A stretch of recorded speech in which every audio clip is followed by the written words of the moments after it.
Sometimes the people who laugh at you the loudest are the ones who need you the most. And sometimes a woman has to walk away from everything just to find out who she really is. For 8 years, Dellora Wynn lived alone in a hollow tree high in the mountains above Ashford Hollow. The town below called her crazy. They said she'd lost her mind after her husband died. They mocked her for leaving civilization behind.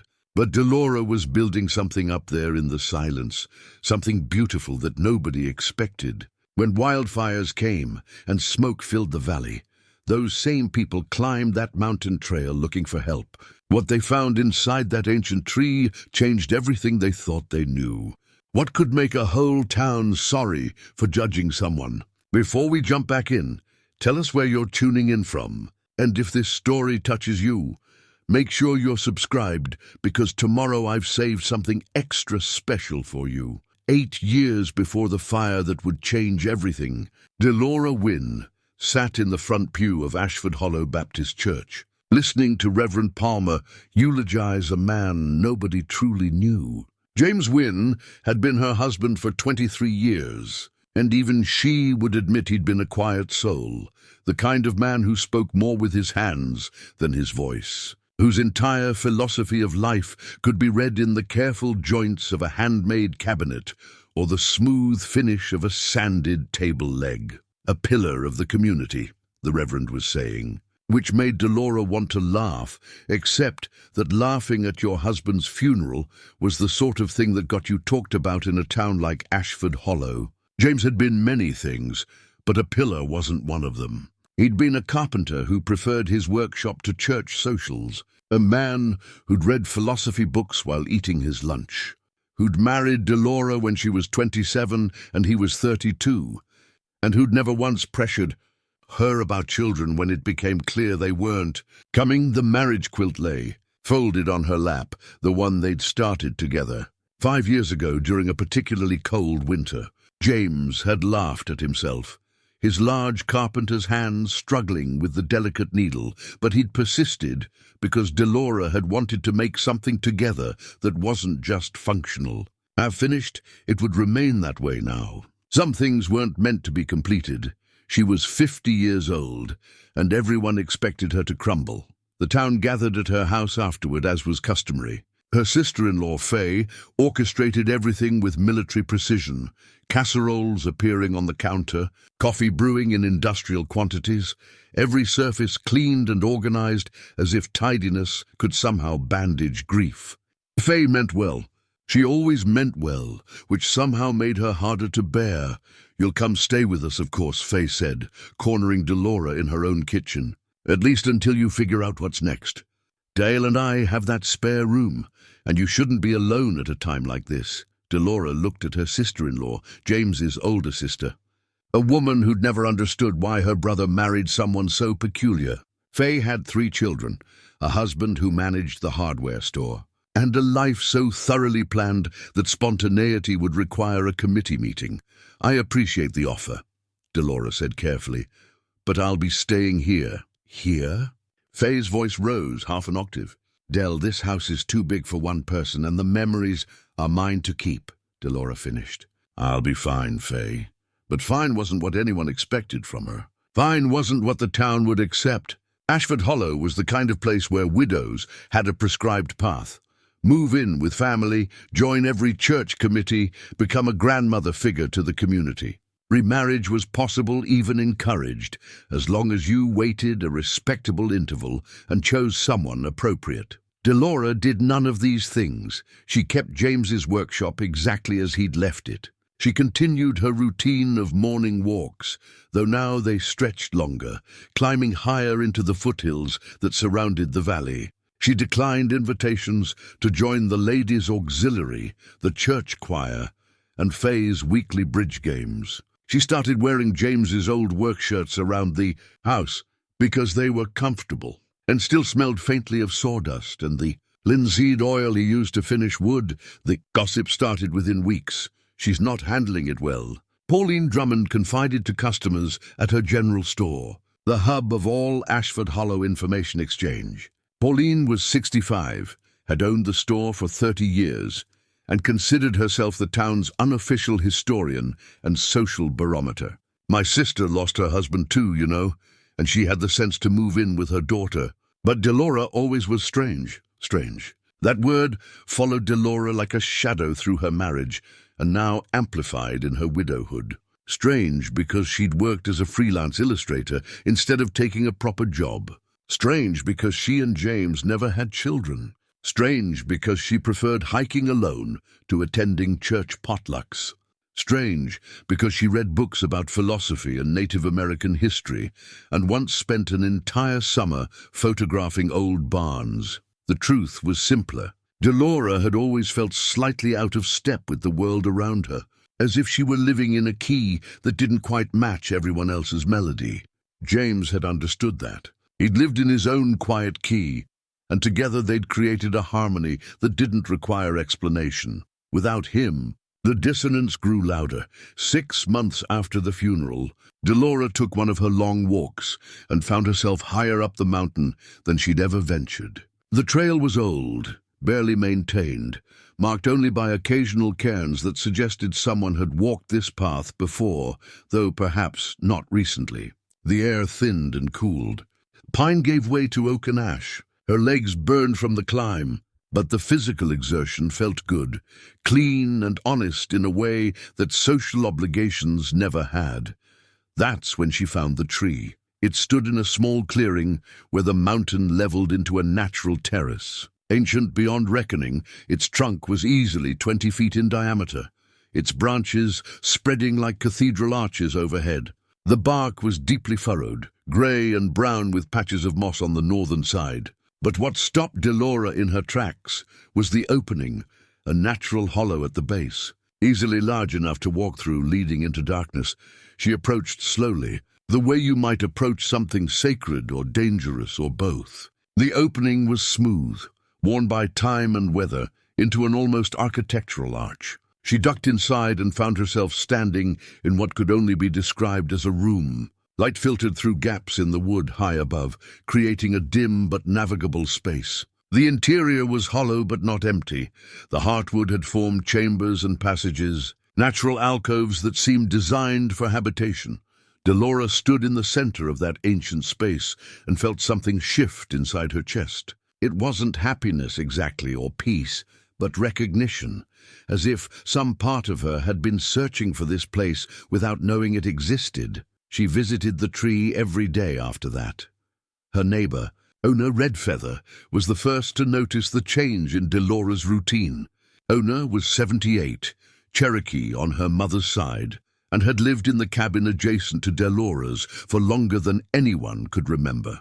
She grew medicinal herbs in her garden and spoke in a way that suggested she knew more than she ever said out loud. "You found the old oak," Ona observed one morning when Dellora returned from her hike. "Mud on her boots and leaves in her hair. How did you—" Dellora began.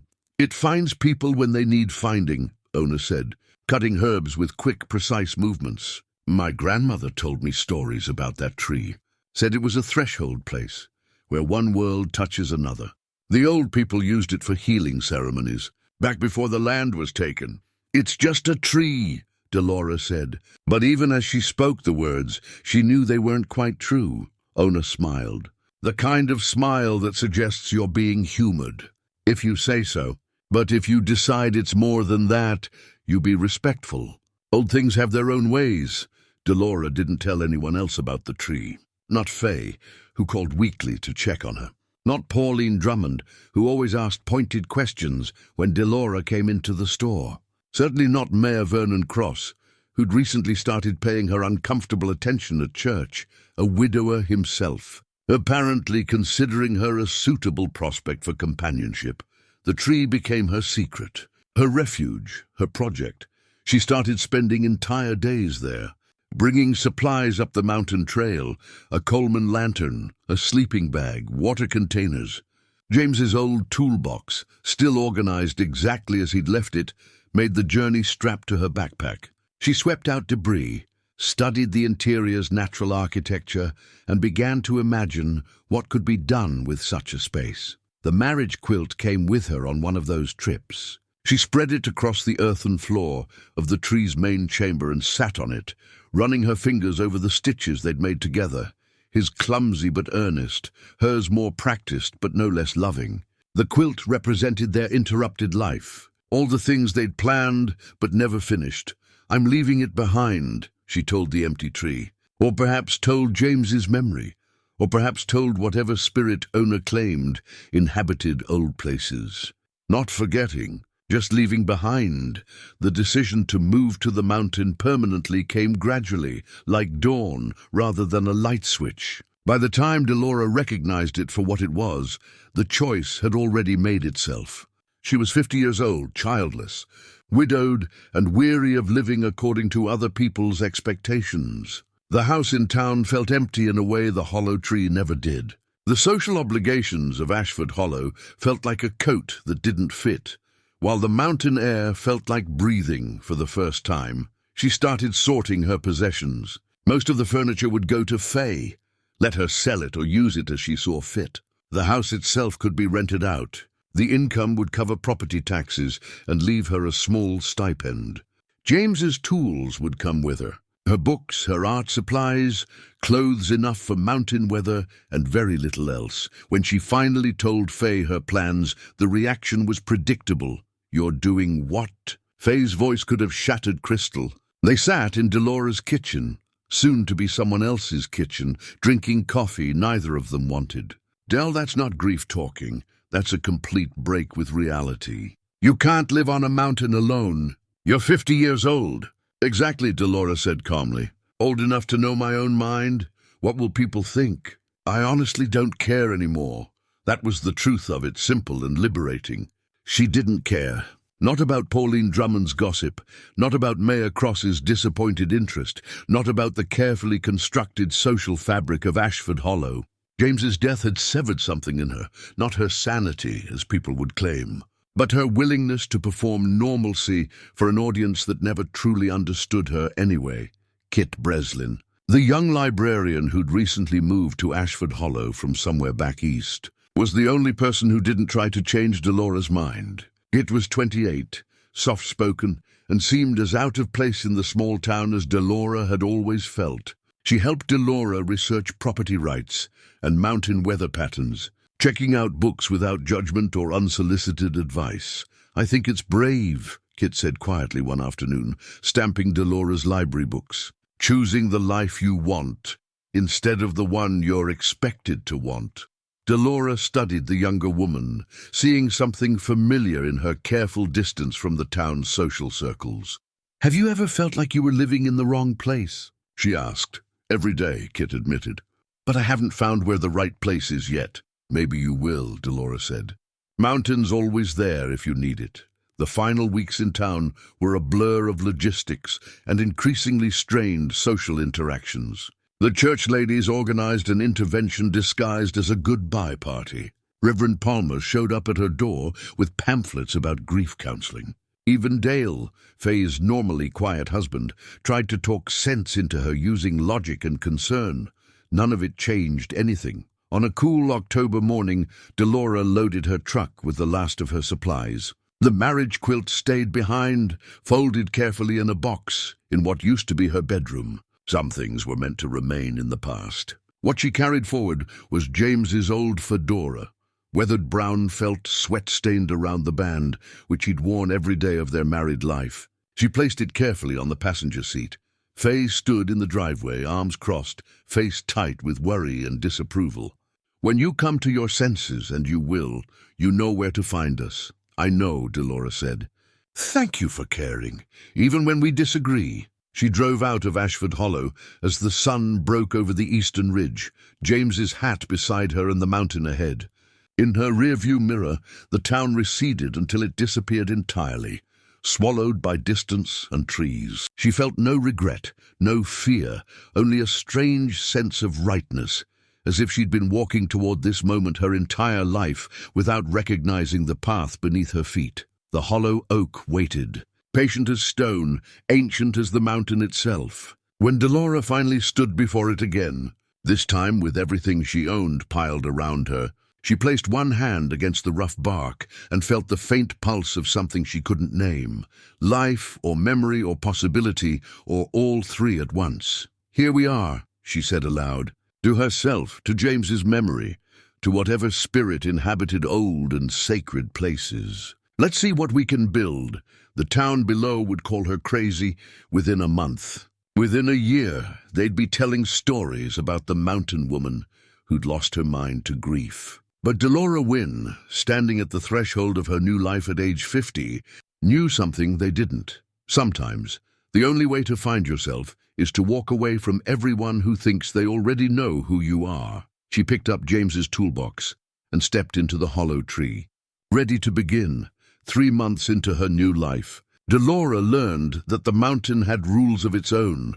The storm came without much warning, clouds building through the afternoon, darkening to bruised purple by evening. She'd set up a basic camp inside the tree's main chamber, a tarp stretched across the opening to keep out wind and rain, her sleeping bag arranged on a platform of pallets she'd carried up piece by piece, a camp stove for cooking, and lanterns hung from natural hooks in the wood. It was primitive but functional, or so she thought. The wind arrived first, tearing at her tarp with fingers that found every weakness in her knots. Rain followed, not the gentle autumn shower she'd expected, but a deluge that turned the mountain into a waterfall. The tarp held for perhaps 20 minutes before ripping free entirely, disappearing into the darkness like a ghost. Water poured through the opening, pooling on her platform, soaking through her supplies. Dellora worked by lantern light, moving everything she could to the higher alcoves in the tree's interior, but the wind kept finding ways inside. The ancient wood groaned around her, not the settling creak of a house, but something deeper, more alive. For the first time since moving to the mountain, she felt genuine fear. The storm lasted through the night. She huddled in the driest corner she could find, wrapped in her damp sleeping bag, listening to the tree protest around her. At some point she dozed, exhaustion overcoming discomfort, and dreamed of James in his workshop. He was planing a board, long smooth strokes that sent curls of wood spiraling to the floor. "Measure twice, cut once," he said without looking up. "And if you're going to build something, Dell, build it right. Shortcuts just mean doing it twice." She woke to grey dawn and surveyed the damage. Her tarp was gone. Half her supplies were soaked through. The entrance to the tree was a muddy mess, and she'd lost 2 of her lanterns to the wind. But the tree itself stood solid, unmoved by the storm that had nearly unmoved her. Sitting on her soggy pallet, Dellora faced a choice she'd been avoiding since arriving. This couldn't be temporary camp anymore. She couldn't continue living as if she were just visiting, as if she might change her mind and go back down the mountain. Either she committed fully to this place, built something real and permanent, or she admitted defeat and returned to Ashford Hollow, exactly as everyone expected. The thought of Faye's sympathetic "I told you so" expression made the decision easier. She spent that day cleaning up and taking inventory. The next morning, she hiked down to where her truck was parked at the end of the accessible trail, drove into town and loaded up on supplies, proper tarps, rope nails, screws, her husband's better tools that she'd left in storage. Pauline Drummond watched her with undisguised curiosity at the general store. "Heard you had quite a storm up there," Pauline said, voice dripping with concern that didn't quite reach her eyes. "Sure you don't want to come back down?" "Got a nice room at the boarding house, very reasonable rates." "The mountain suits me fine," Dellora said, paying for her purchases. "Just need better supplies." Pauline's expression suggested she was already composing the story she'd tell her next customer. "Well, you take care now. Storm season's just getting started." Back at the tree, Dellora approached her new project with something between determination and desperation. She needed a real door, something that would seal against weather while still allowing air to flow. The opening into the tree was roughly 7 feet tall and 4 feet wide, slightly irregular but workable. She thought of James, teaching her basic carpentry during their marriage. He'd been patient with her clumsy first attempts, guiding her hands through the proper grip on a saw, showing her how to feel the grain of the wood. "Let the tool do the work," he'd always said. You're just guiding it where it needs to go. Building a doorframe inside a living tree presented challenges she'd never imagined. The wood of the oak was incredibly hard, old-growth density that made driving nails nearly impossible. She had to drill pilot holes for every screw, working slowly and carefully. The curves of the natural opening meant she couldn't use standard right angles.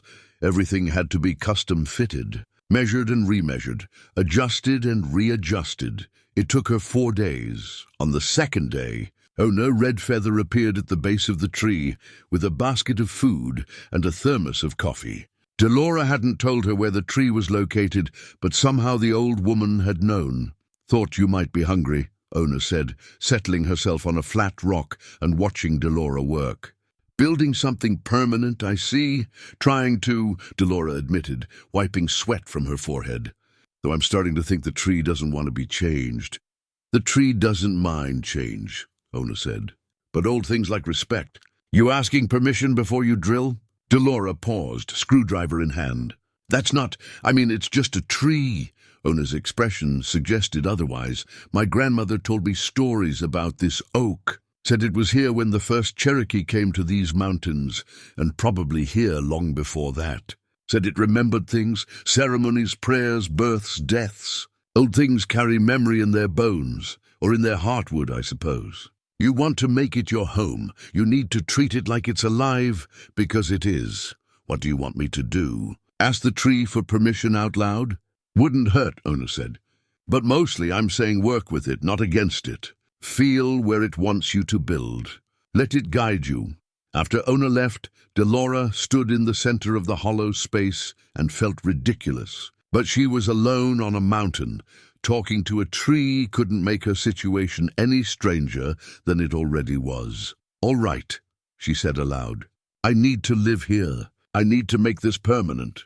If you don't want me here, I guess you'll have to find a way to tell me." The tree, unsurprisingly, didn't answer. But when she returned to her work, something shifted. She stopped trying to force the frame into shape she thought it should be, and instead let the wood itself suggest the curves. She found spots where screws went in smoothly, as if the tree was offering itself to her tools. The frame began to take shape in a way that looked less like construction and more like collaboration. On the 4th day, she hung the door, a solid piece of oak that she'd found already fallen near the base of the mountain, weathered but sound. It fit into the frame with surprising precision, swinging open and closed on heavy hinges that she'd scavenged from James's workshop.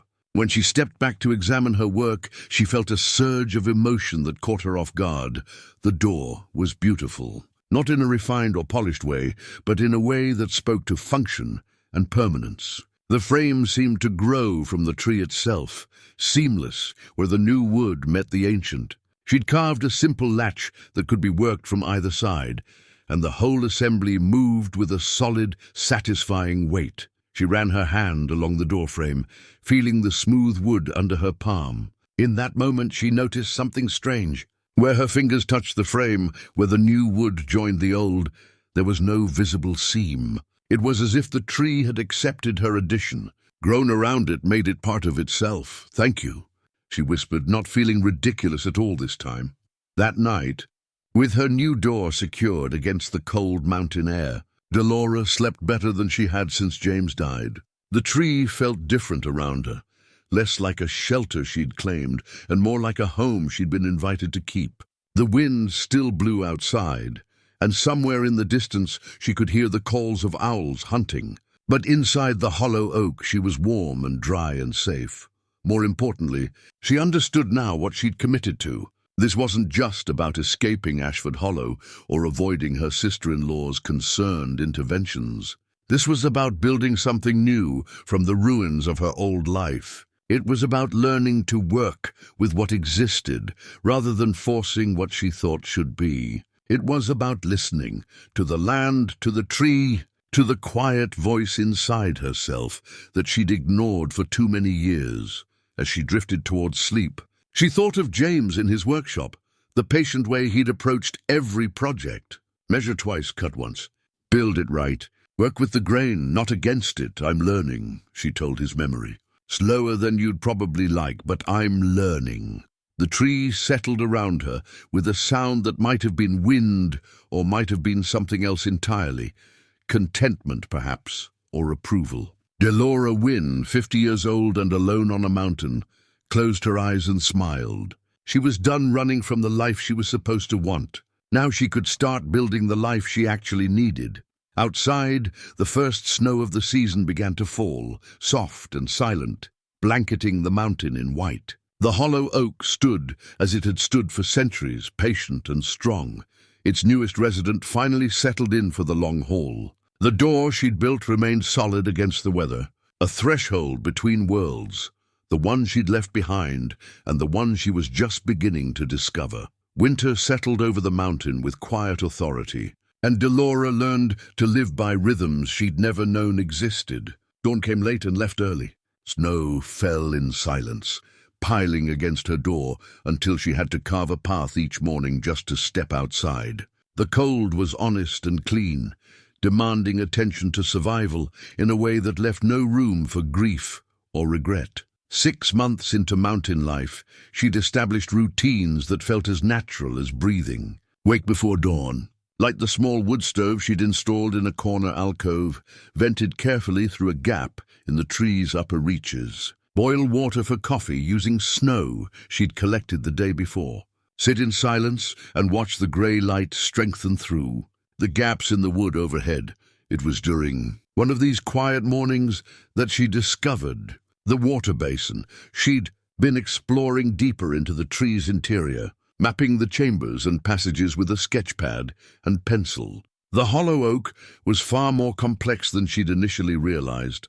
The heartwood had rotted away in intricate patterns over centuries, creating spaces within spaces, rooms connected by narrow passages that required her to duck or turn sideways. Some chambers were barely large enough to stand in, while others opened into surprising vaults that seemed architecturally impossible. The basin was in what she'd come to think of as the tree's deepest chamber, a space she reached by climbing down through a natural chimney of wood. Her flashlight caught the glint of water first, a pool maybe 3 feet across, set in a depression in the heartwood that looked almost carved. Though she knew it had to be natural erosion, she knelt beside it and dipped her fingers in. The water was cold but not freezing, clear as glass, and when she brought her fingers to her lips, the taste was pure with a faint sweetness that reminded her of spring rainfall. She checked above for any obvious source, rain seepage or snowmelt, but found none. The basin simply held water, as if the tree itself was drawing it up from somewhere deep below. Over the following weeks, she monitored it carefully. The level never changed, not even during the driest cold snaps, when her other water sources froze solid. She filled her containers from it and found the water remained fresh indefinitely, never developing the stale taste of stored water. When she washed her hands in it, small cuts and scratches seemed to heal faster than normal. Just good water, she told herself, though she wasn't entirely convinced. With reliable water secured, she turned her attention to making the tree truly livable. The first major project was storage. She needed shelving that wouldn't rot or collapse, that would work with the tree's curves rather than against them. She hiked down to collect fallen branches, selecting pieces with natural curves and interesting grain patterns. Back in her workshop area, a chamber she'd designated near the entrance, she cut and shaped the wood. Sanding each piece smooth, James had taught her to read the grain, to see where wood wanted to bend and where it would break. She found herself having conversations with him as she worked, explaining her process as if he were standing beside her. See how this branch curves? Perfect for a corner shelf. And these knots here, most people would cut around them, but I think they add character. You always said imperfections tell the story. The shelves emerged from the tree's walls, like natural growths, following the contours of the heartwood. She used minimal hardware, preferring to notch pieces together when possible, creating joints that held through friction and careful fitting rather than nails and screws. When she finally stepped back to examine her work, she felt a deep satisfaction. The shelves looked like they'd always been there, organic extensions of the tree itself. Letters from Faye arrived with depressing regularity, brought up by hikers she'd paid to deliver them. Dellora read them by lantern light, hearing her sister-in-law's voice in every word. "Dell, it's been 6 months. Everyone is worried about you. What are you eating?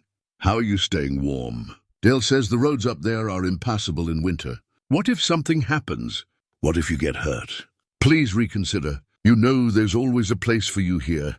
Dellora considered responding, then decided against it. What could she say that Faye would understand? That she was healthier than she'd been in years? That her back no longer ached from sitting at a desk? That she slept through the night without pills? That her mind felt clearer than it had since James died? That she'd discovered a peace in solitude that she'd never found in company? Faye would hear those words as symptoms of delusion, not statements of truth. Down in Ashford Hollow, the gossip evolved from concern to judgment. Pauline Drummond told anyone who'd listened that Dellora had gone native, whatever that meant. Reverend Palmer prayed for her lost soul during Sunday services. Mayor Cross stopped mentioning her entirely. Having apparently moved on to more receptive prospects for companionship, they say she's practicing witchcraft up there. Pauline confided to Kit Breslin one afternoon at the library. Living in a tree, refusing to see anyone. It's not natural. Kit, who'd been organizing return books, paused. Or maybe she's just living the way she wants to live. At her age. Alone? No, dear, that's not healthy. Mark my words, come spring they'll find her up there, frozen or starved or worse. But Kit had seen Dellora during her last supply run to town 3 weeks earlier. The mountain woman had looked anything but unhealthy. Clear-eyed, strong, moving with a sureness that suggested she knew exactly what she was doing. Kit had wanted to ask about the tree, about what it was like to walk away from everything, but the words hadn't come. Instead, they'd simply nodded to each other in the general store. Two outsiders recognizing their shared status without needing to speak it aloud. Up on the mountain, oblivious to or unconcerned with the town's opinions, Dellora continued building her sanctuary. She established a small growing area near the entrance where indirect light filtered in. Herbs that could tolerate low light conditions. Mushrooms that thrived in the humid darkness. She carved hooks and pegs into the walls for hanging tools and clothes. She built a bench that followed the curve of the outer wall, cushioned with moss and covered with fabric she'd salvaged from old clothes. The red-tailed hawk appeared in late February, during a brief warm spell that melted the top layer of snow. Dellora was outside, splitting wood for her stove, when she heard the distinctive cry. The bird circled overhead, then landed on a branch of the oak maybe 20 feet above her door. It watched her with the intense focus that raptors bring to everything, head cocking from side to side as if assessing this strange human who'd moved into its tree. "Good morning," Dellora said, feeling only slightly foolish. She'd gotten used to talking aloud during her solitary days, to James, to the tree, to herself. Why not to a hawk? The bird mantled its wings once, a gesture that might have meant anything or nothing, then settled into comfortable observation. It stayed for an hour, watching her work, before launching itself into the air and disappearing over the ridge. It returned the next day, and the day after that. Eventually, Dellora stopped being surprised to find it perched near her door, a silent companion that asked nothing and offered the simple gift of presence. She named it Rufus, though she had no idea if it was male or female, and found herself looking forward to its visits. "You're better company than most humans," she told it one morning. "At least you don't pretend to know what's best for me." Rufus clicked his beak, which she chose to interpret as agreement. By the time spring began to show itself in the lengthening days and the sound of snowmelt running down the mountain, Dellora had transformed the hollow oak from a camping spot into something approaching a home. Not comfortable by conventional standards, perhaps, but comfortable in the ways that mattered. It was warm, dry, and organized. It held her tools and her books and her few possessions. It asked nothing of her except care and respect. More importantly, it felt right. Every morning, when she woke and saw the patterns of light filtering through the gaps in the ancient wood, she felt a contentment that had eluded her throughout her marriage and life in town. Not because she'd been unhappy before, she'd loved James truly and deeply, but because she'd always been trying to fit herself into shapes that weren't quite right. Here, alone on the mountain in a hollow tree, she didn't have to fit anything. She could simply be. One evening, sitting in the chamber with the water basin, she found herself speaking aloud to the tree itself. "Thank you for this. Whatever you are, whatever this place is, thank you for taking me in." The tree, as always, didn't answer in words, but the water in the basin rippled slightly, though there was no wind, and Dellora chose to take that as acknowledgement. Some conversations didn't need words. Some relationships were built on understanding that ran deeper than language. She was learning that. Slowly, day by day, she was learning. By the end of her first year on the mountain, Dellora had begun to understand light in ways she never had before. In town, light had been something you controlled with switches and lamps, something abundant and unremarkable. Here, light was precious, dynamic, alive.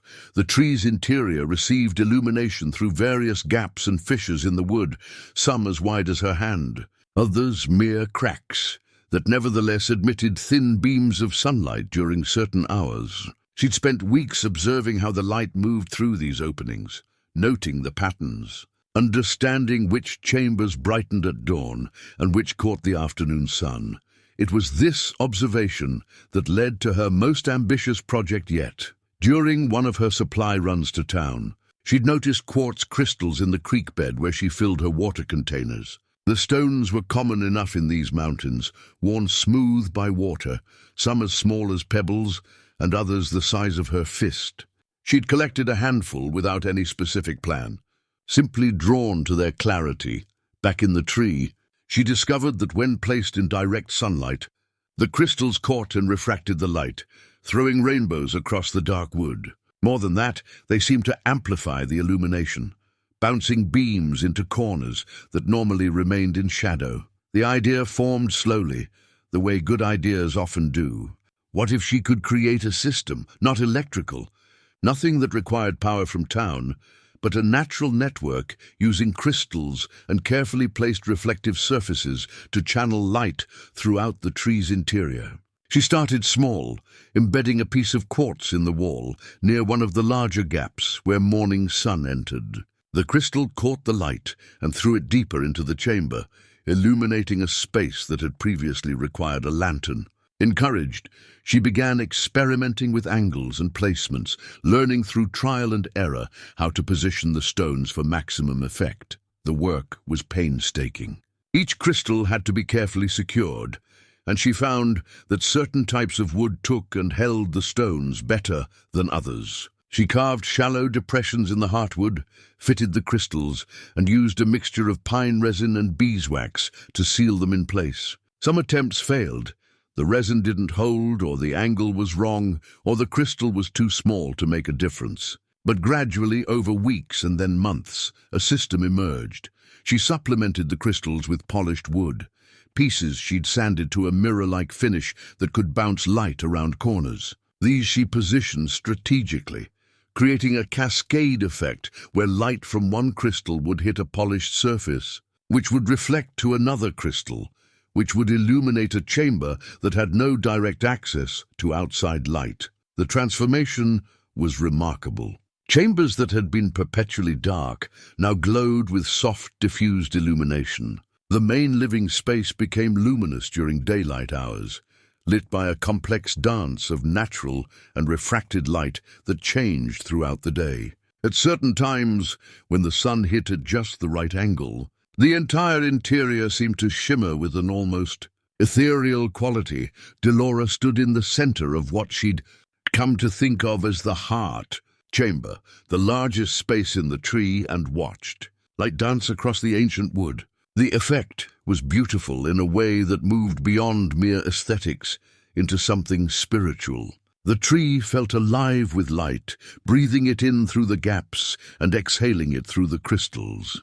She'd also begun growing things using this light system. The herbs she'd planted earlier thrived beyond her expectations. She added wild ginger, Solomon's seal, and delicate ferns that normally grew on the forest floor. In one alcove that received particularly good indirect light, she started mushrooms, oyster, and shiitake using logs she'd inoculated with spores. The space was becoming not just livable, but abundant. It was during this period that she had her first extended visitor since Ona's initial visit. An older woman, perhaps 70, stumbled upon the tree while hiking. Dellora heard her calling for help outside and opened the door to find her sitting on a rock, one ankle clearly swollen. "I'm so sorry," the woman said, embarrassed. "I thought this was just a landmark, didn't realize anyone lived here. I turned my ankle on a root back there, and I need to rest before I can make it back down." "Come inside," Dellora said. "Let me look at that ankle." The woman's name was Harriet, visiting from 2 counties over, and she stepped through Dellora's door expecting a crude shelter. What she found left her speechless. The light-filled interior, the careful craftsmanship, the sense of order and beauty. It was clearly a home, but unlike any home she'd ever seen. "This is extraordinary," Harriet whispered, moving slowly into the heart chamber. "How did you... this is inside a tree." "For the past year," Dellora said, guiding her to the curved bench. "Let me get some cold water for that ankle." She fetched water from the basin and soaked a cloth in it, wrapping Harriet's swollen ankle. As she worked, the older woman looked around with undisguised wonder, taking in the crystals, the carved shelves, the way light played across every surface. "I don't understand," Harriet said finally. "Why would you choose to live here instead of in town?" Dellora considered the question.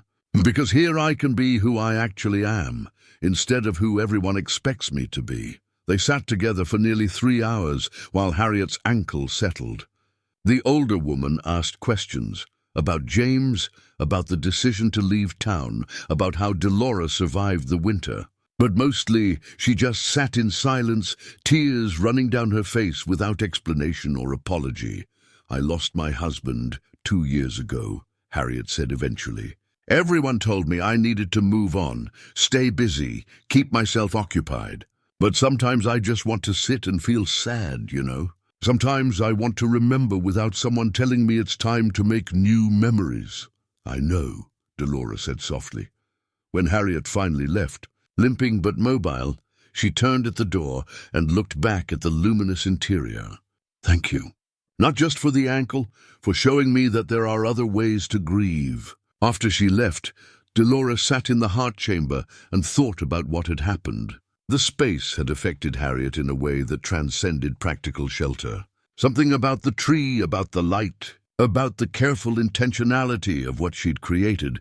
It had given the older woman permission to feel what she'd been told not to feel. That night, Dellora pulled out James's old toolbox and found the small leather journal he'd kept for design sketches. She opened to a blank page and began drawing, not plans for construction, but a vision of what the tree could become. Not just her home, but something more.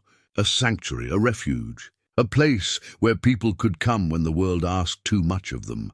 She thought of James's words, spoken years ago during one of their philosophical late-night conversations. "Beauty is meant to be shared, Dell. It doesn't diminish when you give it away, it multiplies." At the time, she'd agreed abstractly. Now, watching light from her crystal system play across the page as she sketched, she understood it concretely. What she was building here wasn't just for her. Maybe it never had been. The idea both excited and terrified her. She'd come to the mountain for solitude, for escape from the expectations and judgments of Ashford Hollow. But perhaps true solitude wasn't the point. Perhaps the point was creating a space free from those expectations and judgments. A space where people could simply be without performance or pretense. She closed the journal and placed it carefully on her shelf next to her own sketchpads and books. The decision didn't need to be made tonight. The tree had time, and so did she. But the seed had been planted, and like the herbs and mushrooms she cultivated in the light-filled alcoves, she suspected it would grow whether she intended it to or not. Rufus the hawk called from somewhere outside, a sharp cry that echoed down the mountain. Dellora smiled and stepped to the door, opening it to the evening air. The bird sat on his usual branch, silhouetted against the darkening sky. "What do you think?" she asked him. Am I crazy to consider opening this place to others? Rufus cocked his head, clicked his beak twice, and launched himself into flight. Dellora chose to interpret that as encouragement, or at least as acknowledgement that the question was worth asking. She stood in the doorway a moment longer, looking out at the mountain that had become her home, then back at the luminous interior she'd created. The tree had given her sanctuary when she needed it most. Maybe it was time to consider whether that sanctuary could hold more than just one grieving widow and her memories. The light from the crystals dimmed as the sun set, but didn't disappear entirely. Some of the stones seemed to hold illumination, releasing it slowly through the evening, like a gentle exhale. The tree breathed light, and Dellora breathed with it, feeling the rhythm of this place she'd made synchronize with the rhythm of her own healing heart. 2 years into her mountain life, Dellora finally confronted the grief she'd been carrying like a stone in her chest. It started with the memory wall, though she didn't call it that initially. She'd simply been carving, something to occupy her hands during the long evenings when the light faded too early and sleep came too late. The heartwood of the tree was harder than most woods she'd worked with, but it took detail beautifully once you learned its grain. The first carving was James's hands. She hadn't planned it, but one evening she looked down and found them taking shape under her knife, his broad palms. The calluses at the base of each finger, the scar across his left thumb from a chisel that slipped 20 years ago.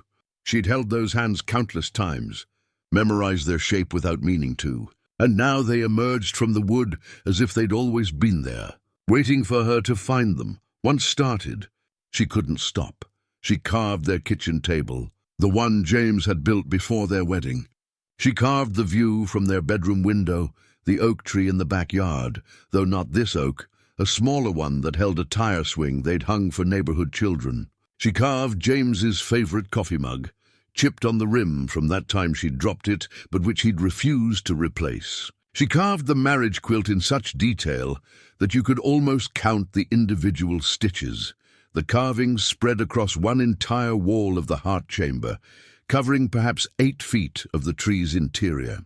They weren't chronological or organized by theme. They appeared in the order that memory surfaced them, raw and honest and achingly real. Some days she carved for hours, fingers cramping, eyes burning from the close work by lantern light. Other days she couldn't touch the tools at all, could barely look at what she created without feeling her chest constrict. The project was brutal in a way that physical work rarely was, demanding an emotional honesty she'd avoided for 2 years. Owner Redfeather's visits had become more frequent. She never announced herself, never asked permission, simply appeared with food or supplies, or sometimes just her presence. On one of these visits, she found Dellora carving James's face into the wood, tears running unnoticed down her cheeks. "Ah," Owner said, settling herself on the bench. "The real work begins." "I don't know why I'm doing this," Dellora said, not stopping. "It hurts so much." "Because carrying it inside hurts more," Owner replied. "My grandmother taught me that grief is like a poison. It only harms you if you keep it trapped in your body. You have to let it out somehow. Some people sing, some people paint. You carve. Does it get easier?" "No, but it gets different. Right now your grief is sharp and fresh, even after 2 years, because you've been holding it so tight. When you finish this wall, when you've put all of it outside yourself and into the wood, you'll be able to see it instead of just feeling it. That changes things." Dellora worked through the spring and into summer. The memory wall grew more elaborate, more detailed, more complete. She carved their wedding day, not the church service, but the moment afterward when they stood alone in the parking lot and James had said, "Well, Mrs. Wynn, what do we do now?" She carved their first apartment, barely larger than a closet, where they'd been happier than she'd known was possible. She carved the miscarriage that had ended their hope for children, the grief they'd shared but never quite managed to discuss. She carved the hard things too, the arguments they'd had, the silences that had stretched too long, the ways they'd disappointed each other despite their love. Her marriage wasn't just the beautiful moments, and her wall reflected that truth. To honor James fully meant acknowledging all of it, the grace and the struggle, the joy and the sorrow. During this period, the situation in Ashford Hollow deteriorated in ways she was only dimly aware of. The drought had entered its second year. Wells were running dry. The creek that supplied the town's water had become a trickle. Tempers shortened as resources dwindled. Mayor Cross had brought in developers who promised solutions: a new reservoir, modern infrastructure, jobs for the community. The cost was the mountain. The development plan called for clear-cutting the highland forest to create access roads and building sites. The ancient timber would be sold to offset costs. The land would be surveyed, parceled, and sold to wealthy outsiders looking for vacation properties with mountain views. Ashford Hollow would transform from a dying rural community into a resort town. Progress, the mayor called it. The future, a few voices objected. Kit Breslin, the librarian, had been researching the mountain's history and discovered references to old treaties, to land that was supposed to remain protected. But the documents were vague, the treaties ancient and possibly invalid. She lacked proof that would stand up in court. Ona knew about the development plans, had known for months. She belonged to a Cherokee elder council that had been fighting it through legal channels, but they were losing. The permits had been filed, the environmental assessments rubber-stamped. The development company had friends in the state capital who expedited approvals. She didn't tell Dellora, not yet. The mountain woman was doing her own necessary work, and grief demanded uninterrupted space. In late July, Dellora carved the final scene on her memory wall. James, in his workshop the day before he died. He'd been building a bookshelf for her studio, humming tunelessly the way he always did when he worked. She'd brought him coffee and stood in the doorway, watching his careful movements, the way he tested each joint before accepting it. She'd known in that moment that she loved him, but hadn't said it out loud because they'd been married so long that such declarations felt unnecessary. She would give anything to have said it one more time. When she finished the carving, she set down her tools and stepped back. The memory wall was complete, a testament to 23 years of marriage, rendered in remarkable detail across ancient wood. In the light from her crystal system, the carving seemed almost three-dimensional, as if she could reach in and touch the life she'd lost. But Ona had been right. Seeing it outside herself changed something. The grief was still there, but it no longer lived exclusively in her chest. It lived on the wall too, shared with the tree, given form and substance. She could look at it, acknowledge it, honor it, and then turn away when she needed to. She placed her hand against the wall, feeling the carved surface under her palm. "Thank you," she whispered, though she wasn't sure if she was speaking to James, to the tree, or to some larger force that had guided her through this process. That night, she slept more deeply than she had in years. She dreamed of James, but this time he wasn't working in his shop or building something or moving away from her. He was simply sitting in the heart chamber of the tree, in the gathering circle she hadn't yet built, smiling at her. "You did good work, Dell," he said. "Now what?" She woke before dawn and sat in the dim light filtering through the gaps in the wood. The memory wall held all her history, all her grief, all the love she'd known and lost. But she was 52 years old, and there was still life ahead of her. The question James had asked in her dream was the right one. Now what? She thought of Harriet, the older woman who'd sat in this space and wept for permission to grieve. She thought of the way the tree's light and stillness had offered something she hadn't known was missing. She thought of beauty being meant to be shared, multiplying instead of diminishing when given away. The answer formed quietly, not dramatic or sudden, but clear as the water in the basin. She would build the gathering circle. She would create space for others who needed what she'd found here. Not many. The mountain couldn't support crowds, and that wasn't the point anyway. But a few, people who needed sanctuary, who needed permission to feel what they felt, who needed beauty without obligation. She stood and walked to the center of the heart chamber, the largest space in the tree. She could see it already, carved seats built into the walls, following the natural curve of the heartwood. room for perhaps 8 or 10 people to sit in quiet comfort. The light from her crystals would illuminate them gently. The tree's presence would hold them safely. She didn't know who would come, or when, or why, but she knew with sudden certainty that she was preparing for something, that the tree had been preparing her for something, and that whatever happened next, she would be ready. 3 years into her mountain sanctuary, Dellora built something she didn't fully understand the purpose of until it was complete. The gathering circle took shape over 6 weeks of careful, deliberate work. She'd chosen the heart chamber for its size and the way light moved through it during all hours of the day. The space could comfortably hold 10 people if arranged thoughtfully, and she'd spent days simply sitting in the center, imagining how bodies would fit, how conversation would flow, how the tree's presence would embrace whoever sat there. The seats weren't separate pieces of furniture, but extensions of the tree itself, carved directly from the heartwood, following the natural curves of the chamber's walls. Each was different, unique in its character and detail. One featured carved oak leaves spiraling up its back. Another showed water ripples, as if carved from a frozen stream. A third bore mountain ridges, each peak and valley rendered in miniature detail. She worked in a state she'd learned to recognize, not quite trance, but a focused attention that felt like collaboration rather than creation.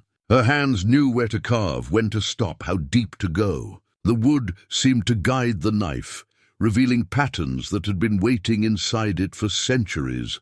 Some mornings, she'd find sawdust arranged in patterns she didn't remember making, or a seat would have subtle details she couldn't recall adding. She'd stopped questioning these occurrences. The tree was alive in ways that went beyond biology, and she'd accepted that she was working with it rather than on it. When the gathering circle was complete, Dellora sat in one of the seats and understood something she hadn't been able to articulate before. The space wasn't for teaching or therapy or religious practice. It was simply for being, for people to sit without expectation or demand, to exist in a place that asked nothing of them except presence. "I'm preparing," she said aloud, echoing Ona's words from months earlier. "But for what?" The tree didn't answer, but Rufus called from outside, his distinctive cry sharp and clear. She'd come to think of the hawk as a messenger, though from what or whom she couldn't say. His appearances often coincided with moments of realization or change. That same week, a man named Roland stumbled onto her trail. He was perhaps 45, disheveled and hollow-eyed, moving with the aimless shuffle of someone who'd lost their sense of direction, both literally and figuratively. Dellora was outside gathering wild herbs when she heard him calling. Not for help, just calling. As if the sound of his own voice was the only proof he still existed. She found him sitting on a fallen log about 50 yards from the tree, head in his hands. When he looked up and saw her, his expression was equal parts surprise and resignation. "I'm lost," he said simply. "The trail down is that way," Dellora replied, pointing. "Not what I meant." He laughed, a sound without humor. "Though I suppose that too. I've been wandering for hours." Something in his voice, the flat effect, the carefully controlled breathing, triggered recognition in Dellora. She'd heard that tone before, seen that particular kind of exhaustion. This wasn't a man who'd simply gotten turned around on a hike. "Would you like some water?" she offered. "I live nearby." He followed her to the tree with the passivity of someone too tired to question anything. When she opened the door and gestured him inside, he stepped through without comment, as if walking into a hollow tree were the most normal thing in the world. Perhaps for him, in whatever state he'd reached, nothing was surprising anymore. Inside, the light from the crystal system played across the carved walls. Roland stopped in the center of the heart chamber, looking around slowly. His eyes tracked the memory wall, the shelves, the careful construction that had transformed a hollow space into a home. He said nothing, but his breathing changed, deepened, slowed, became less controlled and more natural. "Sit," Dellora said, gesturing to the gathering circle. "I'll get water." She fetched cool water from the basin and brought it to him along with some bread and dried fruit. He drank slowly, holding the cup with both hands, as if it were precious. Then he sat in one of the carved seats, the one with water ripples, and closed his eyes. They sat in silence for nearly 20 minutes. Dellora didn't ask questions or offer commentary. She'd learned from Ona that sometimes the most important thing you could give someone was simply space to exist without performance. Finally, Roland spoke. "My wife left me 3 months ago. She was right, too. I'd been drinking, gambling, making promises I couldn't keep. Lost my job, lost the house, lost everything that mattered." He opened his eyes, but didn't look at Dellora. "I came up here to end it, I suppose. Seemed cleaner than doing it where someone would find me right away." Dellora's chest tightened, but she kept her voice calm. "And now? Now I'm sitting in a magical tree, talking to a stranger, and for the first time in months, I don't feel like I'm suffocating." He finally looked at her. "What is this place?" "A sanctuary," Dellora said. "That's the only word I have for it." They talked for 3 hours. Or rather, Roland talked and Dellora listened. He told her about his marriage, his addictions, his failures and regrets. He cried without shame, his tears falling onto the heartwood floor where they were absorbed as if the tree were drinking them in. Dellora offered no solutions, no advice, no empty reassurances. She simply witnessed his pain without flinching from it. When he finally stood to leave, his face was different, not happy or fixed, but present in a way it hadn't been when he arrived. The flatness in his voice had been replaced by something more complex, more alive. "Thank you," he said at the door. "I don't know what you did, but thank you." "I didn't do anything," Dellora replied. "You did the work. This place just held space for it." After he left, making his way carefully down the trail with directions she'd given him, Dellora sat in the gathering circle and understood what she'd built. The seats weren't just beautiful woodwork. They were vessels for grief, for pain, for whatever needed to be held. The tree accepted what people brought to it, absorbed it, transformed it, made it bearable. Ona appeared that evening as if summoned by the significance of what had happened. She walked through the door without knocking, looked around the heart chamber, and nodded with satisfaction. "First guest," she said. "It wasn't a question. How did you know?" "The tree tells me things." Ona settled onto one of the carved seats, the one with mountain ridges. "This is what you were meant to build. What the tree has been preparing you to build. There will be others." "I don't know how to help people," Dellora protested. "I'm not a therapist or a counselor. You're not supposed to help. You're supposed to hold space. There's a difference." Ona ran her hand along the carved armrest. "People spend their whole lives being told how they should feel, what they should do, who they should be. Here in this circle they can just exist. No judgment, no expectation, no pressure to be anything other than what they are. That's rarer than you think. But what if someone needs real help? What if they're..." Dellora thought of Roland's confession about ending it. "What if they're in real danger? Then you guide them down the mountain to people who have those skills. But most people don't need fixing, Dell. They need witnessing. They need someone to look at their pain and not turn away. The tree does that naturally. You do it too, whether you realize it or not." That night, Dellora lay in her sleeping area and thought about purpose. For 3 years, she'd been building this sanctuary for herself, or so she'd believed. But maybe it had always been for more than that. Maybe the tree had chosen her because she understood what it meant to need space away from the world's demands. Maybe her grief, her exile, her transformation had all been preparation for this. The thought was both terrifying and exhilarating. Down in Ashford Hollow, tensions were reaching a breaking point. The drought had entered its 3rd year. The developers had begun surveying the mountain, marking trees with orange paint, driving stakes into the ground to mark property lines. Kit Breslin had filed formal objections, citing environmental concerns and historical protections. But the machinery of development ground forward, regardless. Mayor Cross made speeches about progress and prosperity. Pauline Drummond's store struggled as people left town looking for work elsewhere. Those who remained grew harder, more desperate, more willing to sacrifice anything, including the mountain, for the promise of economic salvation. But Dellora, isolated in her sanctuary, knew none of this. She tended her herbs, maintained her light system, sat in the gathering circle, and wondered who else might find their way to her door. She dreamed of James less frequently now, but when she did, he was always smiling, always approving of what she'd built. Rufus the hawk visited daily, his presence a constant that marked the rhythm of her days. She talked to him the way she used to talk to James, not expecting answers, but finding clarity in the act of speaking thoughts aloud. "I think I'm supposed to share this place," she told him one morning. "I think that's what all of this has been about. But I don't know how to do that without losing what makes it special." Rufus cocked his head, clicked his beak, and launched into flight. Dellora watched him disappear over the ridge and felt the first stirrings of something new. Not quite certainty, but a sense that the sanctuary she'd built was about to fulfill its purpose in ways she couldn't yet imagine.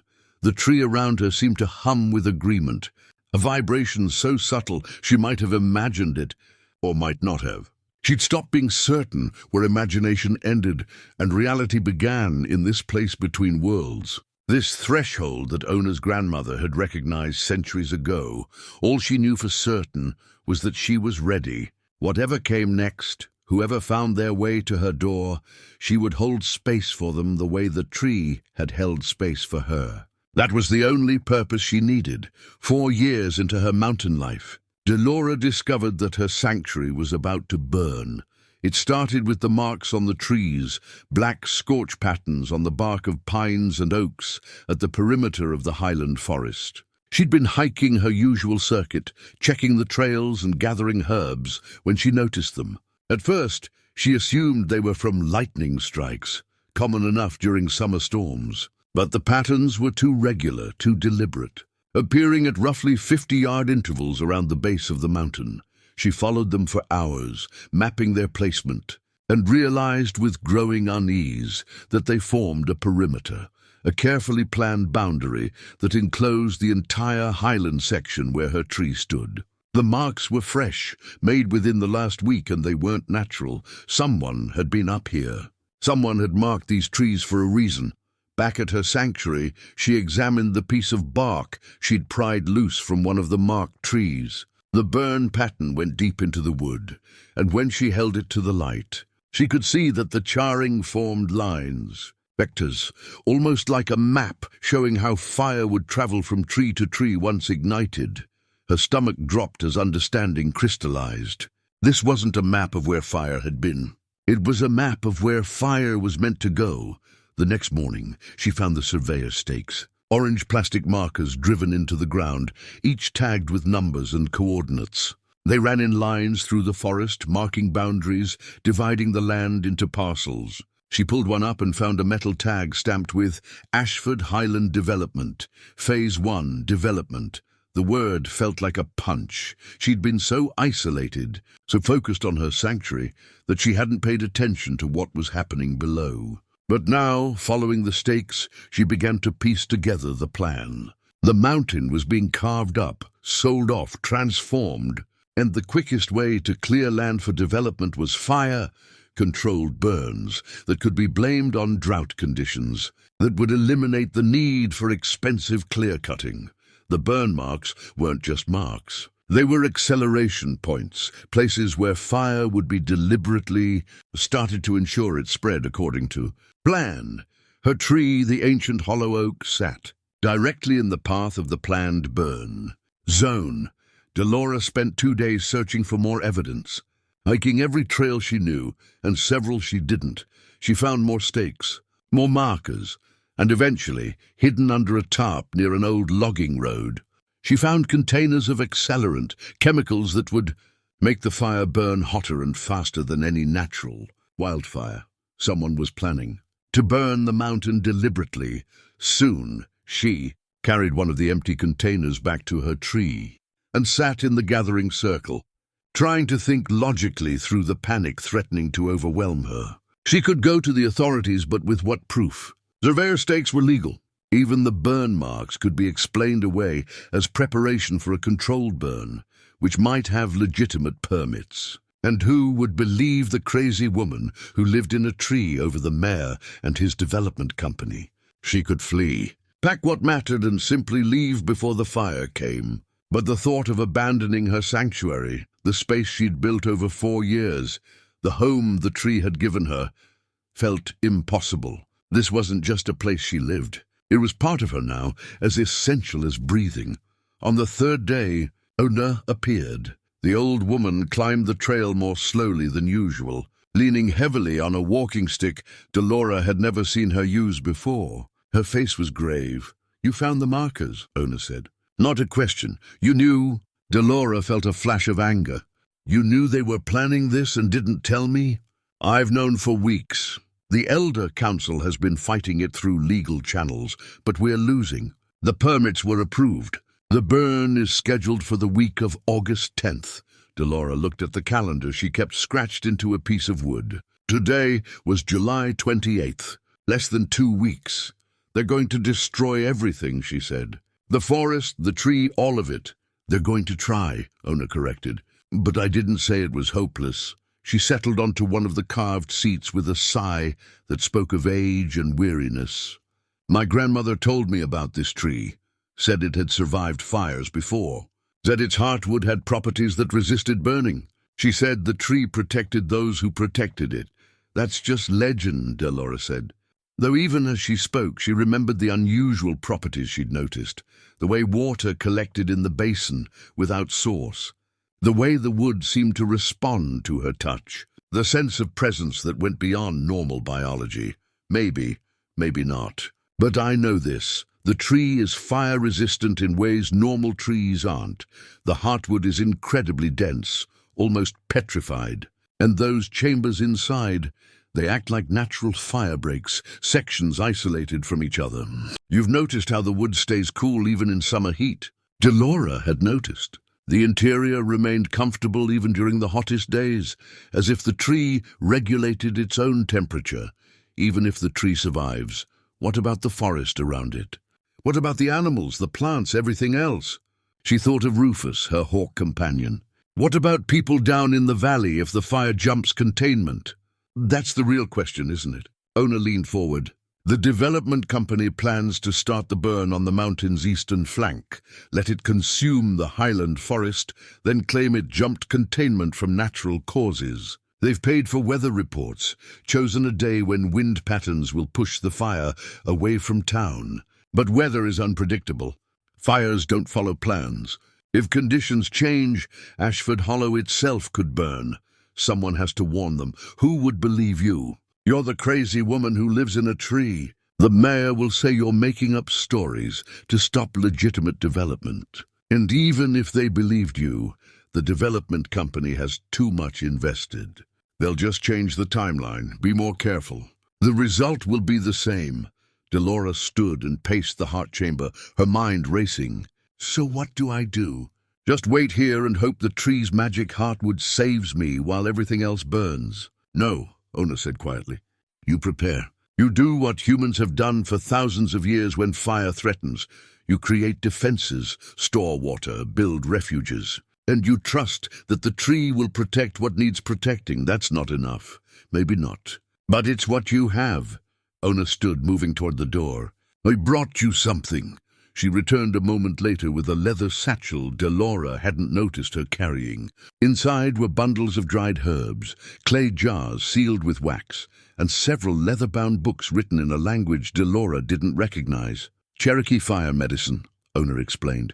"Salves for burns, preparations that help smoke inhalation, herbs that reduce inflammation. My grandmother's recipes, and her grandmother's before that. If the fire comes and people are hurt, you'll need these. If people are hurt, they'll need a hospital, not herbs. They'll need both. But first they'll need shelter and water, and someone who doesn't panic." Ona placed her hand on Dellora's shoulder. "The tree chose you for a reason, not just to live here, but to keep this sanctuary when it was needed most. That time is coming." After Ona left, Dellora spent hours sitting in the gathering circle, James's old hat in her hands. She thought of him in his workshop, the patient way he approached every project. Measure twice, cut once. Prepare thoroughly, then trust your preparation. She couldn't stop the fire. She couldn't expose the conspiracy without proof that would stand up to scrutiny. But she could prepare. She could turn her sanctuary into a true refuge, one that might save more than just herself if the worst happened. The decision made itself. She would stay. She would prepare, and if the fire came, she would face it in the sanctuary she'd built, trusting the tree that had sheltered her for 4 years. That evening, as sun set over the mountain, Dellora stood at her door and looked out at the forest she'd come to love. Somewhere out there, men were planning destruction. Somewhere below, a town had no idea it was in danger. And here, in a hollow tree that had stood for centuries, a widow who'd come to the mountain seeking solitude discovered she was preparing for something far larger than herself. Rufus called from the darkness, his cry echoing across the slopes. Dellora listened until the sound faded, then turned back inside and began making lists. She had less than 2 weeks to prepare for a fire that would test everything she'd built and everything she'd become.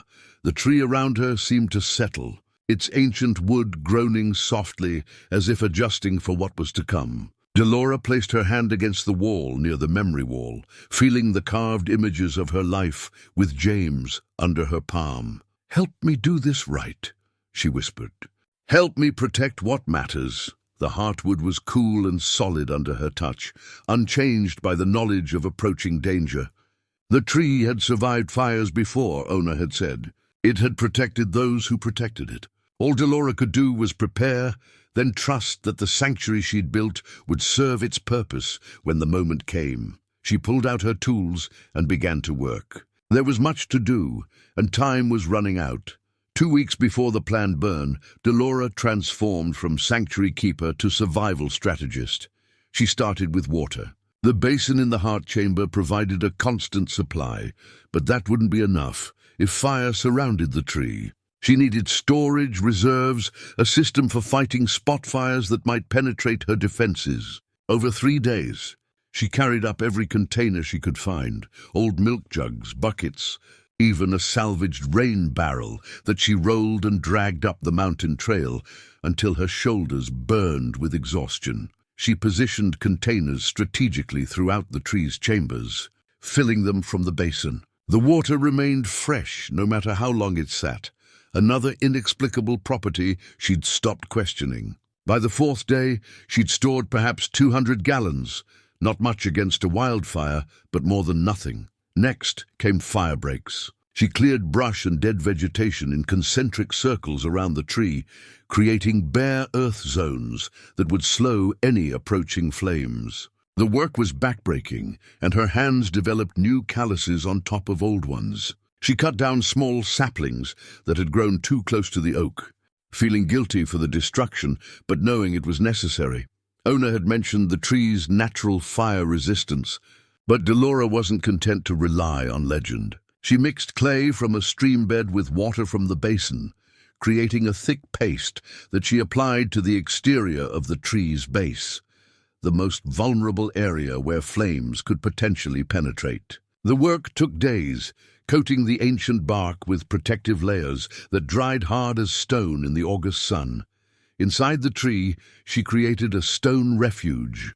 There was a small alcove off the heart chamber that she'd barely used, no more than 6 feet on a side. She lined it with flat river rocks she carried up from the creek below, mortaring them with more clay to create walls that would resist heat. She could fit inside if she had to, could crouch there while fire raged outside. Breathing air filtered through wet cloth. The thought terrified her, but she built it anyway. Kit Breslin appeared on the mountain trail on August 5th, 5 days before the scheduled burn. Dellora hadn't seen the young librarian in over a year, not since her last supply run to town. Kit looked thinner than Dellora remembered, with dark circles under her eyes that spoke of too many sleepless nights. "I need to talk to you," Kit said without preamble. "About what's coming?" They sat in the gathering circle, and Kit spread papers across the carved seats, copies of permits, development plans, environmental assessments. Her hands shook as she pointed to specific sections. "The burn is scheduled for August 10th at dawn. They have all the necessary permits. I've filed objections, but they were denied. The company claims it's a controlled burn for forest management, but I've seen the real plans. She pulled out a map that matched the burn patterns Dellora had found. They're going to torch the entire highland section. Your tree is right in the center of it. I know, Dellora said. I found their markers. Kit looked up sharply. You found, then you know it's deliberate. That they're planning to make it look like an accident. I suspected. But I don't have proof that would convince anyone. Neither do I, not really. Just circumstantial evidence and my own research. Kit's voice cracked. The worst part is the wind forecast. They've planned for conditions that push the fire away from town. But weather services are showing a front moving in that could shift wind direction. If that happens, Ashford Hollow is directly downwind. The whole valley could burn. Dellora felt her blood run cold.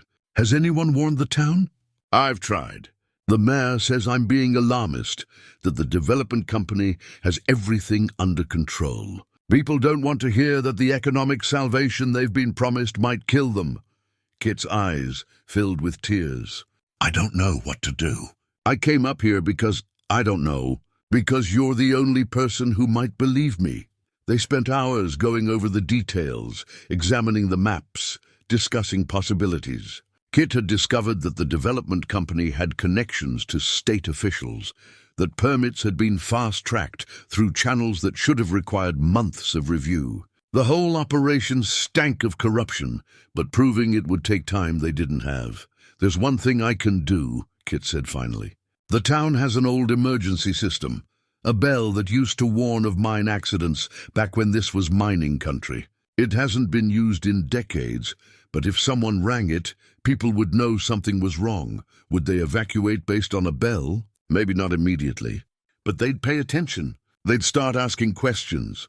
Kit looked at Dellora. The problem is, the bell tower is on the mountain trail, about halfway between here and town. If the fire starts at dawn, there might not be time for anyone in town to reach it and warn people, but someone already on the mountain could, Dellora said quietly. They looked at each other, the understanding passing between them unspoken. If the fire started as planned, Dellora would be the only person in position to warn the valley. The question was whether she'd ring the bell and save others, or stay silent and focus on saving herself. Kit left before sunset, promising to try one more time to stop the burn through legal channels, though both of them knew it was hopeless. Dellora stood at her door and watched the younger woman disappear down the trail, carrying the weight of knowledge that no one wanted to hear. The next 3 days passed in a blur of final preparations. Dellora continued refining her defenses, testing her water distribution system, organizing the medicine supplies Ona had brought. She carved instructions into the wall near the entrance, where to find water, how to treat burns, where the safest refuge was located. If she didn't survive, perhaps the information would help whoever found the place next. Ona visited on August 8th, 2 days before the scheduled burn. She brought more supplies and a leather bag filled with something that rattled when she set it down. Cherokee firestones, she explained, pulling out smooth river rocks marked with symbols Dellora didn't recognize. My grandmother said you place them around a sacred space and ask the fire to remember. Fire is alive in its way. It can choose to spare what should be spared. I don't believe in magic, Dellora said, though even as she spoke the words, she remembered all the inexplicable things she'd witnessed in 4 years. The basin that never emptied, the wood that seemed to guide her carving, the sense of presence that went beyond imagination. Then think of it as insurance, Ona replied. Place them around the tree. It can't hurt. After Ona left, Dellora did exactly that. She arranged the marked stones in a circle around the oak's base, pressing each one into the earth with her hands. As she placed the final stone, she spoke aloud to whatever might be listening. The tree, the mountain, the fire that was coming. This tree has sheltered me when I had nowhere else to go. It's given sanctuary to others who needed it. If fire has memory, if fire can choose, I'm asking you to remember this place and what it means. I'm asking you to pass around it, not through it. The words felt foolish and desperate and entirely sincere. She stood and brushed dirt from her hands, looking up at the ancient oak that had become her home. Whatever happened in 2 days, she would face it here. She'd chosen this sanctuary, and now she had to trust that her preparation would be enough. That evening, she sat in the gathering circle and went through James's toolbox, touching each implement as if saying goodbye. The hammer he'd used for 20 years, worn smooth by his grip. The chisels, with his initials carved into the handles. The leather apron stained with wood dust. And oil. She'd brought these tools to the mountain, used them to build her sanctuary. And now she might lose them to fire along with everything else. James's hat hung on a peg near the memory wall. She took it down and held it, breathing in the faint scent of him that still clung to the fabric after all these years. She thought of their conversations, the quiet understanding they'd shared, the life they'd built together before death interrupted it. "I'm scared," she told his memory. "I don't want to lose what I've built here. But I also can't let the town burn without warning them, even if they never cared about warning me." In her mind, she could hear his response as clearly as if he stood beside her. "You already know what to do, Dell. You've always known. You just needed time to be ready." She spent her last night before the fire sitting in the heart chamber, memorizing every detail. The way light from her crystal system painted patterns on the walls. The careful craftsmanship of the gathering circle's carved seats. The memory wall with its testament to love and loss. The smell of the heartwood, ancient and clean. The sound of wind through the gaps overhead, like breath through lungs. If she died in 2 days, this was the place she wanted to die. If she survived, this was the place she'd fight to protect. And if the town needed warning, if that old mining bell needed to be rung, she would ring it, even if it meant leaving her sanctuary vulnerable while she did. The decision brought a strange calm. Her whole life, she'd been trying to figure out who she was supposed to be, what role she was meant to play. Maybe this was it. Maybe she'd been preparing for this moment since the day James died. Learning to build, to survive, to let go of fear. Maybe the sanctuary had been teaching her all along that some things were worth protecting, even at cost to yourself. She lay down in her sleeping area and closed her eyes, knowing sleep wouldn't come easily. Tomorrow she would do final checks, final preparations. And the day after that, at dawn, she would discover whether 4 years of work could survive a fire born of greed and desperation. Outside, Rufus called one last time, his cry sharp against the darkness. Dellora listened until silence returned, then pulled James's hat close to her chest and waited for morning. Dawn on August 10th arrived with smoke already on the horizon. Dellora stood at her door, watching the eastern sky bruise orange and grey. The fire had started exactly as planned. She could see it moving through the lower forest, eating through tinder-dry underbrush with methodical efficiency. But something was wrong with its behavior.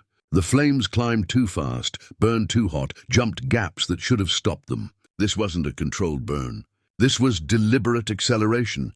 They'd used the chemicals she'd found, probably more than was safe or legal. The fire moved uphill with unnatural speed, consuming everything in its path with a hunger that spoke of human manipulation. Within an hour she could hear it, the roar of flames, the crack of exploding sap, the screams of animals fleeing the inferno. The wind shifted. She felt it on her face first, a change in direction that made her stomach drop. The careful weather predictions, the planned burn path that would protect the town, all of it was failing. The wind was swinging around, pushing the fire not away from Ashford Hollow, but directly toward it. Dellora grabbed the old brass bell James had given her years ago, a ship's bell he'd found at an estate sale, polished until it gleamed. She'd mounted it near her door as decoration, never imagining she'd need it for its original purpose. Now she unhooked it and ran. The mining bell tower was 20 minutes down the trail at full speed. She ran in a stumbling sprint, the brass bell clutched against her chest, branches whipping her face and arms. Behind her, smoke thickened. The fire was moving faster than she'd calculated, eating through the forest with obscene speed. She reached the bell tower, gasping for breath. The structure was weathered but solid, a wooden platform 20 feet high with an iron bell the size of a wine barrel. She climbed the ladder one-handed, the brass bell clanging against the rungs. At the top, she grabbed the thick rope attached to the mining bell's clapper and pulled. The sound was enormous, a deep bronze voice that rolled down the mountain into the valley below. She rang it again and again, establishing the rhythm she'd learned from Kit. 3 strikes, pause, 3 strikes, pause. The old emergency pattern that meant danger, that meant everyone needed to pay attention. She rang for 5 minutes straight before her arms began to shake. Then she switched to the brass bell, its higher pitch cutting through the morning air. She alternated between the two, creating a cascade of warning that echoed off the surrounding peaks. Down in Ashford Hollow, people stumbled from their houses, confused and alarmed. Some remembered what the bell meant. Others just knew that sound carried urgency that demanded attention. They gathered in the street looking toward the mountain and saw what Dellora had seen. Smoke, thick and black, rolling toward the valley on changed wind. Mayor Cross emerged from his house, face red with anger or fear or both. "Who's ringing that bell? This is going to cause a panic!" "Look at the smoke," Kit Breslin shouted from her position on the library steps. She'd been up all night watching the mountain, waiting for exactly this. "The fire's heading straight for us. We need to evacuate." But evacuation meant going north, the only road out of the valley. That road wound through forests that would soon be burning. The realization hit the crowd like cold water. They were trapped. On the mountain, Dellora rang the bell until her hands bled and her shoulders screamed. She could feel the heat now, could see flames cresting the ridge above her.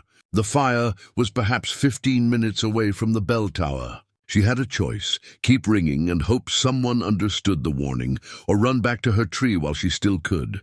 She rang 5 more times, then climbed down. As her feet hit the ground, she saw movement on the trail below, people climbing toward her. Not 1 or 2, but dozens. They'd seen the smoke, heard the warning, and realized the only escape route was up, not down. The fire was between them and the northern road. The only clear path was toward the mountain's summit, toward the area that hadn't burned yet, toward her tree. Dellora's mind raced. She'd prepared the sanctuary for herself, maybe for 1 or 2 others in an emergency. But there were at least 30 people climbing toward her, terrified and desperate, with fire at their backs and nowhere else to go. Her small refuge, her carefully planned defenses, none of it was designed for this. She could run ahead, reach the tree first, secure it for herself. Or she could wait, guide them, and hope that the sanctuary she'd built could stretch to hold more souls than she'd ever imagined. The fire roared closer.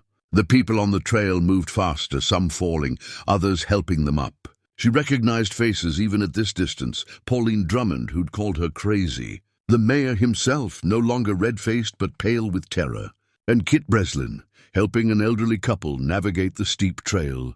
Dellora made her decision. She started running uphill toward her tree, toward the sanctuary that would either save them all or prove inadequate for the moment it was needed most. Behind her, the town that had mocked her for 4 years followed, desperate and afraid, climbing toward the only shelter left on a mountain that was burning all around them. Dellora reached the tree 3 minutes ahead of the fleeing townspeople. 3 minutes to prepare for something impossible. She threw open the door and made rapid calculations. The heart chamber could hold 10 people comfortably, 20 if they packed in, 30 if they didn't mind being pressed against each other like sardines. But would the air hold?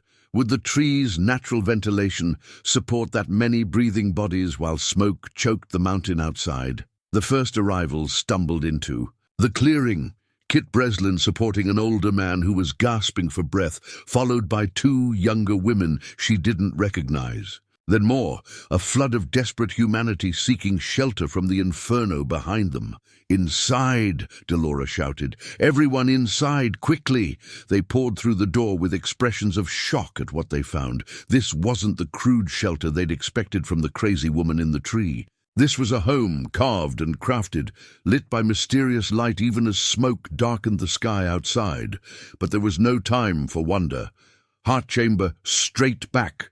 Dellora directed traffic like a general, counting heads, calculating space. 23, 24, 25. Pauline Drummond appeared, face streaked with soot. Mayor Cross, stripped of all authority, looking small and lost. 30 people, 31, 32. Kit materialized at Dellora's elbow. "There are more coming. I saw at least 5 more on the trail."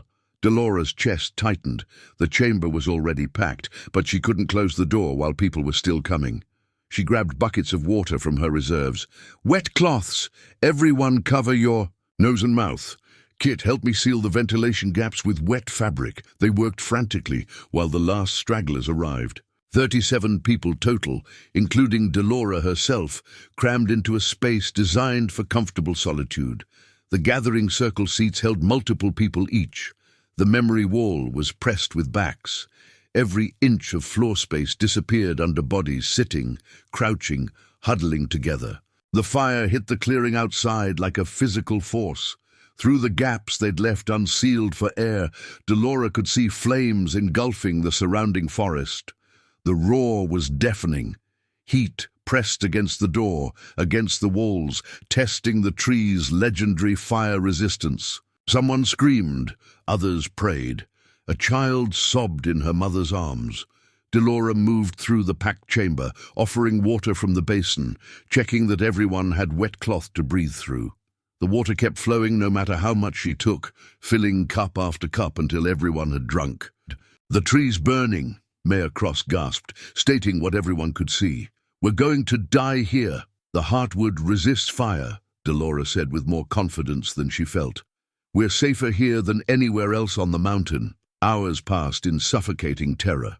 The heat intensified until people were soaking their clothes with water from the basin, pressing wet fabric against skin to find relief.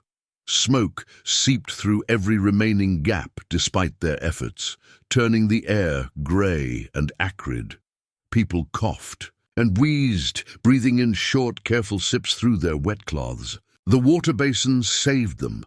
It kept flowing, impossibly abundant, allowing Dellora to keep everyone hydrated, to keep the cloths wet, to fight the spot fires that occasionally flared where embers found their way inside. She moved through the chamber like a ghost, calm on the outside, while panic screamed inside her head. This was her sanctuary, and 37 people were trusting it with their lives. Around mid-afternoon, the fire outside reached its peak.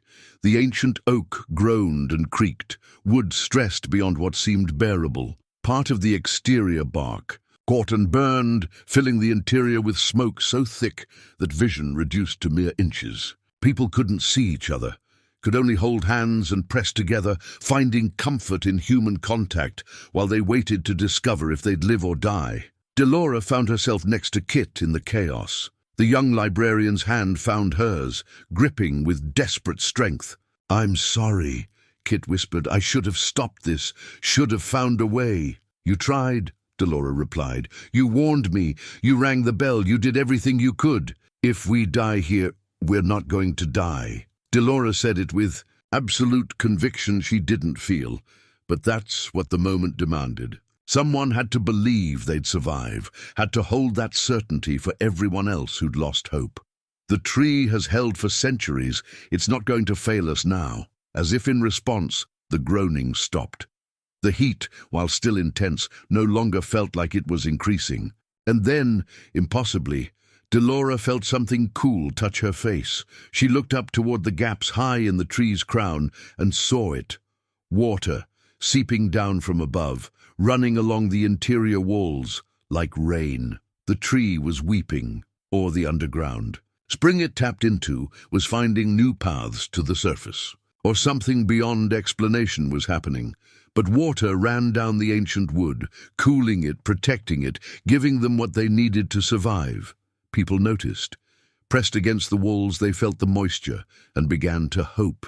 The fire raged outside, but inside the hollow oak water flowed and life persisted. Dellora's sanctuary, tested beyond its design, was holding. The fire exhausted itself by evening, having consumed everything flammable within reach. What emerged from the hollow oak were 37 people transformed by shared survival, ash-covered, exhausted, but alive. Dellora stood in the doorway and looked at what remained. The forest around her tree was gone, reduced to blackened stumps and smoking earth. But the ancient oak stood, scarred and smoke-marked but fundamentally intact. Its bark was charred in places, branches above were burned away, yet the heartwood had held. The sanctuary had survived. Behind her, people were helping each other stand, examining minor burns, coughing out the last of the smoke. They moved slowly, respectfully, as if the tree's interior had become sacred ground through their collective ordeal. Several traced fingers along the memory wall or touched the carved seats of the gathering circle with reverence. Emergency responders arrived within hours, having finally found safe passage up the mountain. They brought medical supplies, oxygen, and transportation for those who needed immediate attention. But most of the townspeople were remarkably well, dehydrated and shaken, but without serious injury. Dellora's preparations, particularly the abundant water from the basin, had made the difference between survival and tragedy. 3 days after the fire, investigators confirmed what Kit and Dellora had known. The burn was deliberate, accelerated beyond any legal-controlled burn parameters. The development company's corruption unraveled quickly once evidence came to light. Mayor Cross, facing criminal charges, resigned in disgrace. The permits were revoked. The Highland Forest, what remained of it, was placed under permanent protection. The town gathered at the base of the mountain a week later, not to protest or gossip or judge, but to thank the woman they'd called crazy for 4 years. Pauline Drummond, who'd spread the worst rumors, stood at the front of the group with tears in her eyes. "We were wrong about you," she said simply. "All of us. We thought you'd lost your mind, but you were building exactly what we needed when we needed it most." Dellora listened from the doorway of her scarred but standing tree. She could have spoken of judgment repaid, of vindication, of their cruelty coming back to haunt them. But that wasn't what the moment called for. "You climbed the mountain when you had to," she said instead. "That's what matters." Faye pushed through the crowd, Dale close behind her. Dellora's sister-in-law looked older than she had 4 years ago, worn by worry and now by the fire's trauma. They stood facing each other across the space that had separated them, physical and emotional, for so long. "I should have trusted you," Faye said. "Should have believed that you knew what you needed better than I did. You loved me enough to worry." "That's more than nothing," they embraced awkwardly, but it was genuine. Some bridges couldn't be rebuilt in a moment, but at least the foundation was there to start. The town wanted to honor Dellora, wanted to make her some kind of official guardian or park ranger or symbol of resilience. She declined it all. What she agreed to instead was simpler. She would remain in her tree, maintain her sanctuary, and when people needed refuge, from crisis or simply from the world, they would know where to find her. Kit Breslin became the mountain's official historian and Dellora's bridge to the town below. She brought supplies every 2 weeks, carried messages, and slowly became the friend Dellora hadn't known she needed. They would sit in the gathering circle for hours, talking about books and philosophy and the strange grace that sometimes emerged from disaster.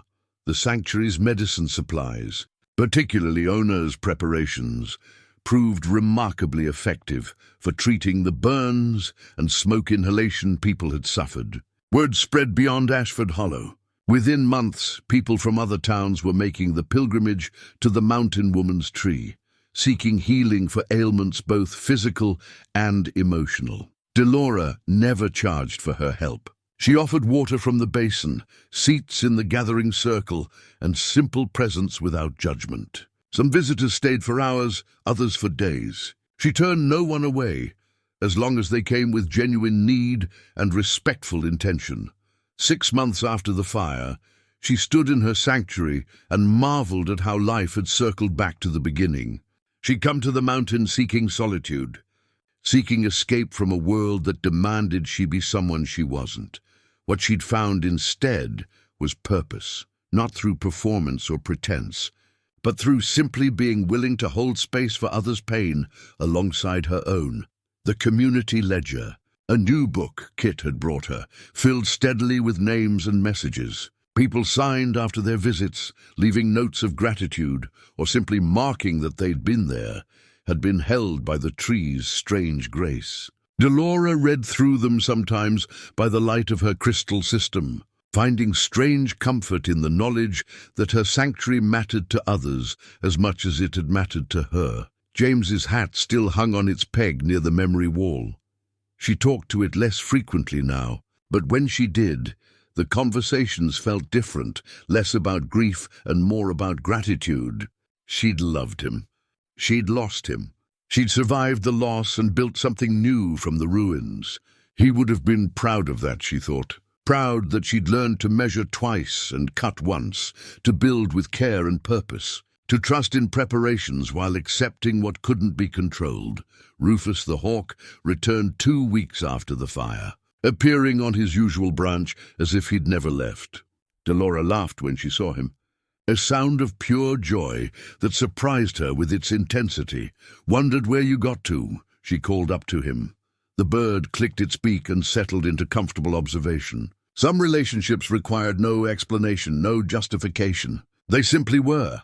On an evening in late autumn, with the burned forest already showing signs of new growth, Dellora sat in the gathering circle and thought about the word sanctuary. She'd believed it meant a place to hide, to escape from a world that asked too much. But she understood now that true sanctuary wasn't about hiding. It was about creating space where the world's demands couldn't reach, not because you were running away, but because you'd built something strong enough to hold against them.